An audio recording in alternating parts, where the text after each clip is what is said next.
We've got Greg Bedard, who covers the NFL for Sports Illustrated, joining us once again here on the Morning Run. First of all, Greg, good morning. How are you today? Morning, guys. Good. How are you? We're doing great. So what is your reaction to this whole controversy, if you will, surrounding Antonio Brown and the Steelers, and your reaction to Mike Tomlin's reaction to that?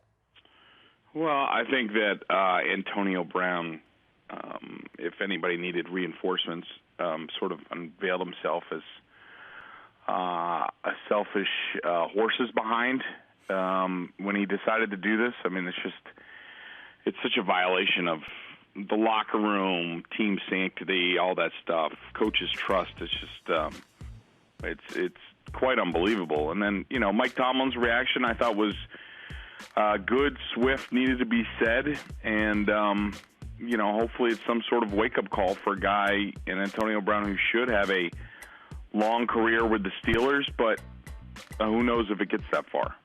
Right. The first thing I thought about, Greg, was after watching those comments, Terry Bradshaw calling Mike Tomlin a cheerleader. That was not cheerleading. I mean, I love the fact that he called out his own player, a star player, something you don't see in this day and age, not just in the NFL, but across sports.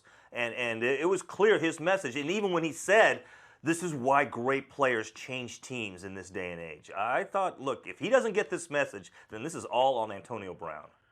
I earned more respect for Tomlin after this, but I've said it in the past, I don't necessarily agree with Terry Bradshaw's comments. I mean, I think it was more of anything. I thought it was a poor choice of words. If you replace cheerleader with a motivational style coach, then nobody has a problem with it. But that's what Tomlin does. I mean, look, when the cameras are on him and he knows the cameras are on him and he knew that he was in a big spot in that press conference, Mike Tomlin delivers with the best of them. But there's no question that the Steelers team, largely over his tenure, has been a talented, underachieving team that from 1 week to the next, you never know what you're going to get. So, Tomlin's done some good things, but I don't think Terry Bradshaw was too far off in a lot of his comments. What kind of punishment can Brown expect from the NFL for violating those social media policies? I have no idea. I mean, the NFL picks and chooses how they enforce their rules. Steelers are one of the iconic franchises. The Rooneys are iconic owners.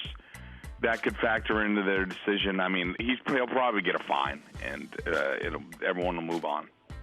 Yeah, we'll see what happens there. And I have a feeling, though, the NFL, here's your chance. And like you said, Greg, it's like this rule has been in place, and yet other guys have been doing similar things. Okay. It just hasn't been where they've caught a coach saying the things that Mike Tomlin said. And that's my only part to this, Greg, is that he accidentally caught the coach saying this, but other guys have done this exact same thing, which is recording after the game in the locker room. So why aren't we coming down as hard on those players as we are on Antonio Brown? I don't know. I mean, look, it's Alexa. It's the NFL. They are. I mean, you've been around for a few years. You see how the NFL enforces things. It's completely arbitrary. They make it up as they go along. So trying to say, well, they didn't do this then, then they should do this in this circumstance, it just doesn't apply to the NFL because they never apply anything the correct way.